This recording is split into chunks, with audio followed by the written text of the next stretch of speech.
друзья! Совсем недавно мы закрыли сезон катания на моноколесах и уже приготовились к долгой и скучной зиме. Но моноколесо – это такой наркотик, от которого невозможно отказаться надолго. Поэтому сегодня мы снова открываем моноколесный сезон. Правда, он уже не будет таким теплым, он будет холодным, суровым и снежным. И прямо сейчас нам предстоит довольно интересный челлендж. Мы находимся на берегу нашего любимого озера Таватуй. Это озеро прекрасно и летом, и зимой. И мы его уже переплывали на лодке, объезжали вокруг, пересекали по льду на велосипеде и даже пробовали ездить по замерзшему Таватую на сегвеях. В общем, покатушки по льду – это было уже в какой-то степени опробованное развлечение. Настала очередь испытать и моноколеса в суровых зимних условиях. Сегодня 22 ноября, и уже примерно 2 недели держатся минусовые температуры. Озера покрыты льдом, но его толщину, пожалуй, стоит оценить. Толщина льда больше 10 сантиметров, то есть сантиметров, наверное, 15, 15, наверное, есть, вот судя по трещине. Такая толщина вполне безопасна для прогулок по льду, но затея кататься на моноколесе казалась экстремальной. В некоторых местах лед выглядел словно зеркало, настолько гладким и скользким, что даже ступать по нему было страшно.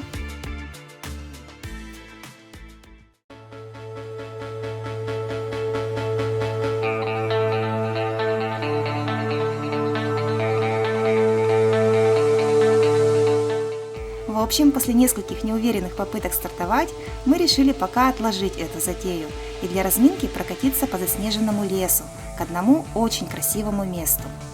Эх, ни разу я не ездила на моноколесе по снегу, и поэтому я даже не знаю, что ожидать от этой поездки. Сколько раз придется упасть, с какими трудностями придется столкнуться, но не попробуешь, не узнаешь. Поэтому поехали!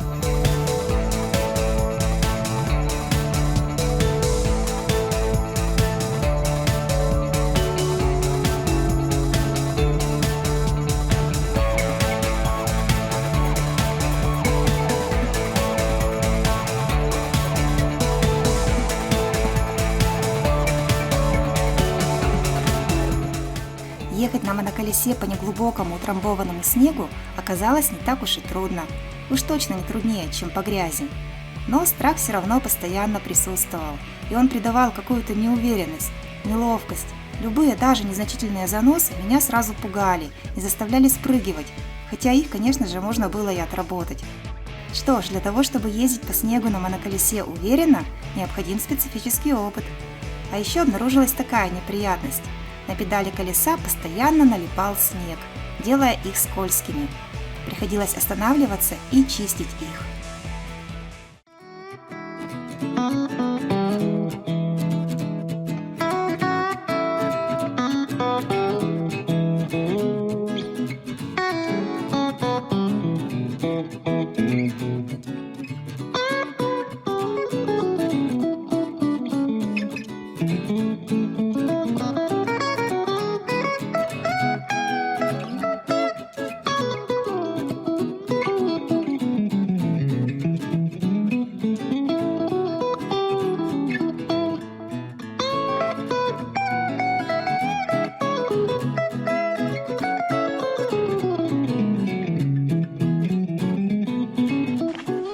Красота-то какая!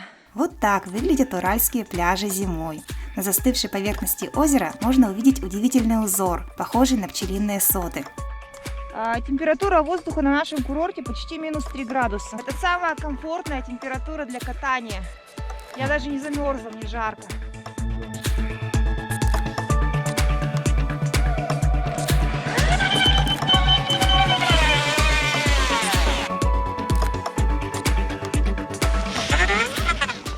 Хоть погода и благоприятствовала нашей поездке, но вот ледовая обстановка совсем не располагала по катушкам. Посмотрите, какой необыкновенный лед! Словно льдинки плавают в воде. Выглядит это нереально, просто фантастически.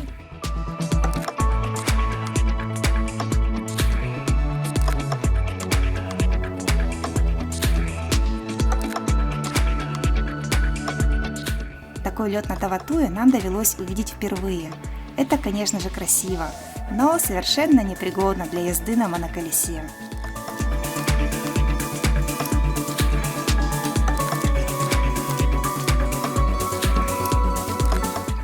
Неудивительно, что в одних местах лед был в узорах и неровностях, а в других, наоборот, идеально гладким и скользким. Колесо начинало буксовать даже в руках. Ой, брыкается, поехал. И да, нас можно считать трусами, но поехать по такому льду мы так и не отважились. Зато необыкновенная красота застывшего озера нас просто поразила. Красота необыкновенная. То есть вот этот вот лед, он замерз, абсолютно ровный и прозрачный. И идешь по нему, и такое чувство, что ты идешь по воде, а под тобой плавают рыбки. Класс. Вообще, ребят, это супер. Я иду по воде.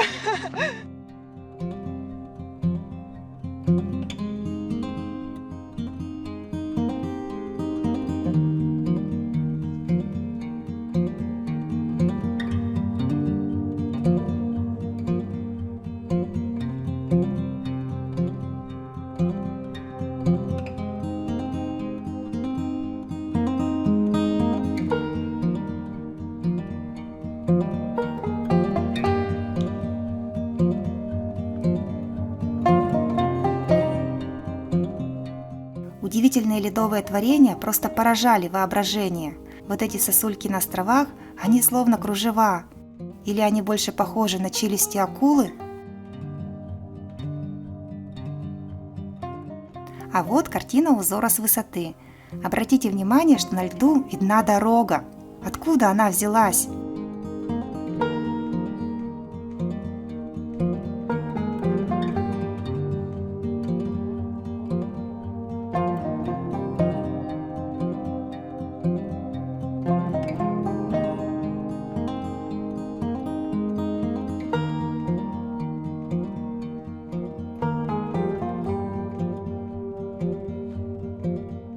Предзакатное солнце раскрасило этот ледовый простор удивительно теплыми красками, как будто и не зима вовсе.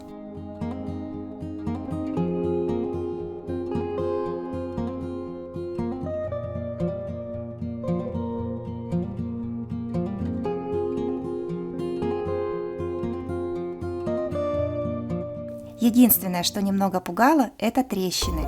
На льду их было очень много, и порой из этих трещин доносились страшные булькающие звуки, а иногда раздавался ужасный хруст. Слышишь звук? Да. А время от времени такие вот звуки возникают, булькающие. И это страшно. Блин, страшно. Слышал? Да слышал, что страшного-то.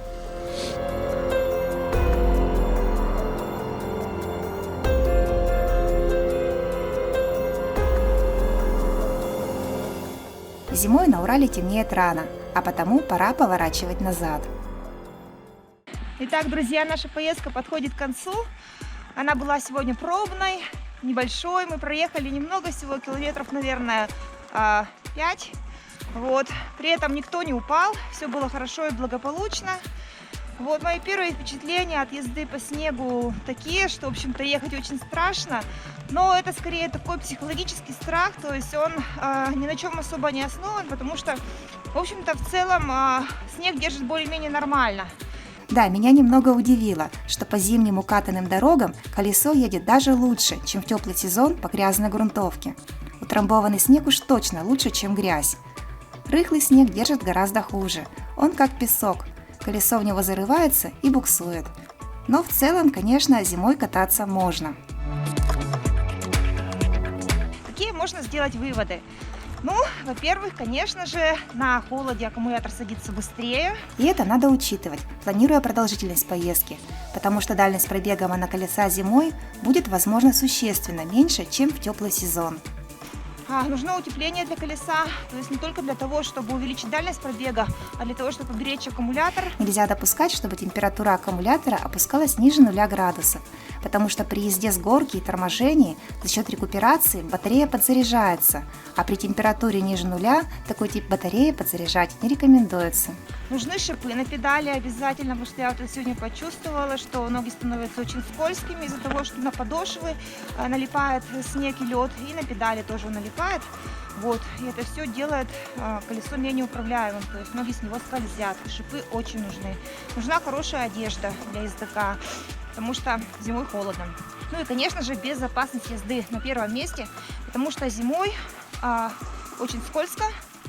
Вот. И тут самый главный принцип без резких движений. То есть нельзя резко ускоряться, нельзя тормозить, нельзя поворачивать. Выводов, советов и рекомендаций на самом деле по езде зимой можно много наделать, но у меня пока еще недостаточно опыта.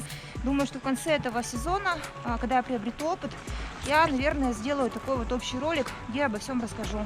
Ну а на этом все. Пока-пока. До новых встреч.